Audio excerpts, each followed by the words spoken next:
बात करेंगे दो आंतों के इन्फेक्शन के बारे में। कौन कौन से आंतों के इन्फेक्शन है? Cholera and typhoid. तो आज हम लोग कंपेयर करेंगे कि दोनों में क्या फर्क है। दोनों ही आंतों के इन्फेक्शन है। कॉलरा, कॉलरा किससे होता है?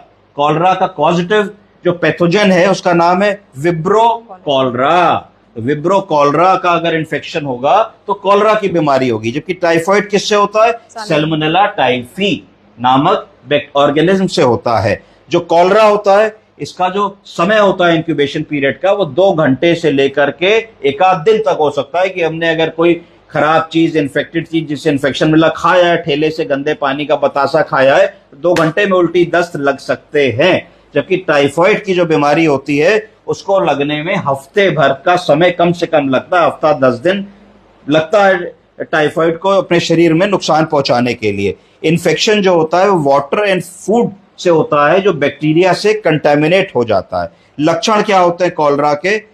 पेट में दर्द होगा, पेट में उलझन होगी, एसिडिटी होगी, आंतों में मरोड़ होगी और पानी जैसी वाटरी डायरिया होगा और वॉमिटिंग होगी। ये तो लक्षण होंगे कॉलरा के। और जो टाइफॉइड होगा उसमें भी पेट में तुमको ऐसा लगेगा कि थोड़ा सा मरोड़ है, उलझन है, पेट अनरेस्ट पे है और कभी कभी उसमें लूज मोशन भी हो सकता है और कभी कभी कॉन्स्टिपेशन भी हो सकता है। जबकि कॉलरा में कभी भी कॉन्स्टिपेशन नहीं होगा। कॉलरा में बुखार जनरली नहीं आता। टाइफॉइड में बुखार आता है और 103 तक जाता है, कई बार उससे ज्यादा भी बुखार चला जाता है। कॉम्प्लिकेशंस क्या हो सकते हैं? कॉलरा का कॉम्प्लिकेशन हो सकता है कि बिल्कुल वाटरी डायरिया हो जाएगा, 20, 25, 30 दस्त हो गए, ब्लड प्रेशर पल्स थ्रेडी हो जाएगी, मरीज को हाइपोटेंशन हो जाएगा, सोडियम पोटेशियम की कमी हो सकती है और कई बार अगर ध्यान ना दिया जाए तो उसमें मृत्यु भी हो सकती है।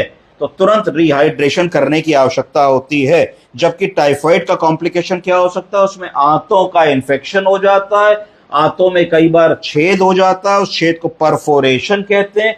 परफोरेशन के बाद मल आंतों से बाहर निकल आता है, उसको पेरिटोनाइटिस कह देते हैं और वो भी बहुत सीरियस सिचुएशन हो जाती है। इमरजेंसी में ऑपरेशन करना पड़ता है, ना करने में मृत्यु तक हो सकती है। ट्रीटमेंट क्या है? कॉलरा में आपको रिहाइड्रेट करना है। अगर मरीज मुंह से ले पा रहा है तो उसको हम लोगों ने ORS का घोल, नमक का पानी, नींबू डाल के ये सब चीजें देके रिहाइड्रेट करना है, वरना IV लाइन तुरंत सिक्योर कर लेनी है और रिहाइड्रेट कर देना है। इलेक्ट्रोलाइट को मेंटेन रखना है कि sodium, potassium, zinc, calcium, phosphorus, molybdenum maintain रहे। इसके अतिरिक्त उसको एंटीबायोटिक कवरेज भी हमको देनी है। जबकि टाइफॉइड में मेजरली एंटीबायोटिक कवरेज ओरली देने से हमारा काम बन जाता है। डायग्नोसिस, कॉलरा की डायग्नोसिस कैसे होगी? स्टूल का कल्चर सेंसिटिविटी भेजोगे तो उसमें विब्रो कॉलरा आइसोलेट होगा तो आपकी कॉलरा की डायग्नोसिस बन जाएगी। कई सारे रैपिड डायग्नोस्टिक टेस्ट होते हैं।